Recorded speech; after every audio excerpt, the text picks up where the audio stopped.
عزیزان من، یہ بیت المقدس میں مسجد براق ہے۔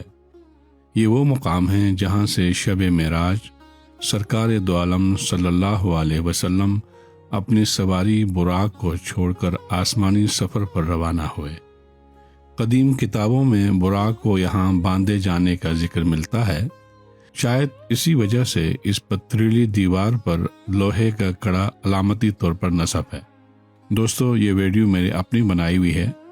ویڈیو کی اصل آواز کو خاموش کر دیا ہے اور اس کی جگہ یہ سفری یادداشت نئی معلومات کے طور پر آپ کے سامنے پیش کر رہا ہوں۔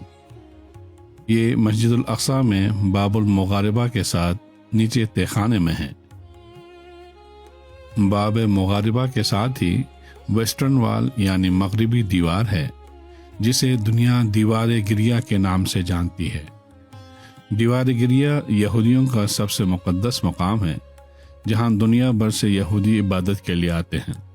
دیوار گریہ دراصل مسجد الاقصی کی مغربی دیوار ہے۔ ممکنہ خطرات کی وجہ سے باب مغاربہ عوام کے لیے بند رہتا ہے اور دیگر دروازوں کے مقابلے میں اس گیٹ پر اسرائیلی سیکیورٹی اہلکار زیادہ ہوتے ہیں۔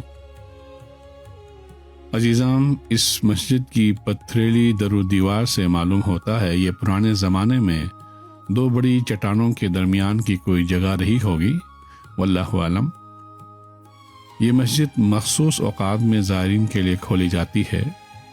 جب میں مسجد الاقصی پہنچا تو اس دن یہ مسجد بند تھی اور اگلے 2 دن بھی بند رہنے تھے۔ دوستو، ایک دن صبح میں مسجد اقصی کے صحن میں اقصی کے ایک ملازم مولوی کے ساتھ باتیں کر رہا تھا۔ اتنے میں مسجد الاقصی کے سب سے بڑے امام وہاں سے گزرے۔ مولوی صاحب نے ان سے میرا تعارف ایک پاکستانی نژاد کے طور پر کرایا۔ امام صاحب اس قدر محبت اور خلوص سے مجھ سے گلے ملے کہ میں لفظوں میں بیان کرنے سے قاصر ہوں۔ حال و احوال کے بعد انہوں نے مجھ سے پوچھا، الاقصی پہنچ کر کیسا لگا؟ تو میرا جواب آنسوؤں کی صورت میں نکلا۔ میں نے کہا، کل سے یہاں ہوں، پرسوں میری واپسی ہے اور دل میں ایک عجیب کیفیت طاری ہے۔ ہر وقت آنکھیں بھری رہتی ہے۔ اس فضا میں عجیب غم کے بادل منڈلاتے محسوس ہوتے ہیں۔ نہ کھانے کو دل چاہتا ہے، نہ پینے کو، بس رسمی طور پر کچھ کھا لیتا ہوں۔ میری بات سن کر انہوں نے مجھے پھر گلے لگایا اور کہا کہ آپ پاکستانی بھائیوں کی یہی محبت ہمیں جینے کا سہارا اور امید کی نئی کرن دیتی ہے۔ اگر دنیا میں ہمیں کسی انسان سے امید ہے تو وہ آپ لوگ پاکستانی ہیں۔ پھر امام صاحب نے پوچھا کہ الاقصی کے تمام مقامات کی زیارت ہو گئی؟ تو میں نے عرض کیا، حضرت ایک جگہ باقی رہ گئی ہے۔ مسجد البراق آج بند ہے اور کل پرسوں بھی بند رہے گی۔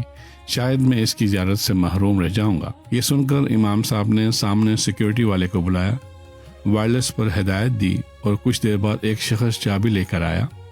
امام صاحب کے حکم پر اس شخص نے اس بندے حقیر کے لیے دروازہ کھولا، جیسا کہ آپ ویڈیو میں ملاحظہ کر سکتے ہیں۔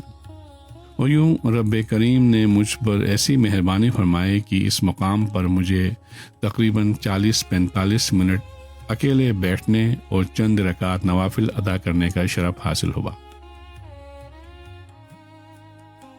عزیزام، یہاں ایک اہم وضاحت ضروری سمجھتا ہوں کہ سوشل میڈیا پر بارہا یہ سوال سامنے آتا ہے کہ اگر مسجد الاقصی ایک ہی ہے تو پھر اس کے اندر اتنی مختلف مساجد کیوں نظر آتی ہیں؟ اس کا جواب دراصل خود مسجد الاقصی کی عظمت کو واضح کرتا ہے۔ مسجد الاقصی کسی ایک عمارت کا نام نہیں ہے، بلکہ وسیع تاریخی اور مقدس احاطے کا نام ہے، جسے حرم قدسی کہا جاتا ہے۔ اسلامی تاریخ کی روشنی میں اس پورے احاطے کے اندر آنے والے ہر جگہ، چاہے مسجد ہو، صحن ہو یا کوئی تاریخی مقام، مسجد الاقصی ہی کا حصہ شمار ہوتی ہے۔ تو دوستو، حرم قدسی کے اندر مختلف مساجد ہیں، جیسے مسجد قبلی، مسجد قبۃ الصخرہ، مسجد مروانی، مسجد عمر، مسجد باب الرحمہ۔ اسی طرح مسجد قبلی کے نیچے زیر زمین الاقصی قدیم ہے۔ تو الاقصی قدیم مسجد اقصی کی ابتدائی اور قدیم ترین تعمیرات میں شامل ہے، تو یہ بھی حرم قدسی کا حصہ ہے۔ عزیزام، اب دنیا کی عالمی سیاست تیزی سے تبدیل ہو رہی ہے۔ کل کے دشمن آج دوست بن رہے ہیں۔ وطن عزیز کے ارباب اختیار اب ابراہیم ایکارڈز یعنی ابراہیمی معاہدے میں شامل ہو رہے ہیں۔ کل تک اسرائیل کو بطور ریاست قبول نہ کرنے کی باتیں کرنے والے آج اپنی فوج وہاں غزہ بھیج کر اسی اسرائیلی ریاست کو تحفظ دینے اور فلسطینی حق خود ارادیت کی تحریک کو اپنے ہی فوج کے ہاتھوں کچلنے کی تیاری کر رہے ہیں۔ عزیزام، اب ہمارے بس میں یہی دعا ہے، اللہ ان فلسطینیوں کی حفاظت فرما۔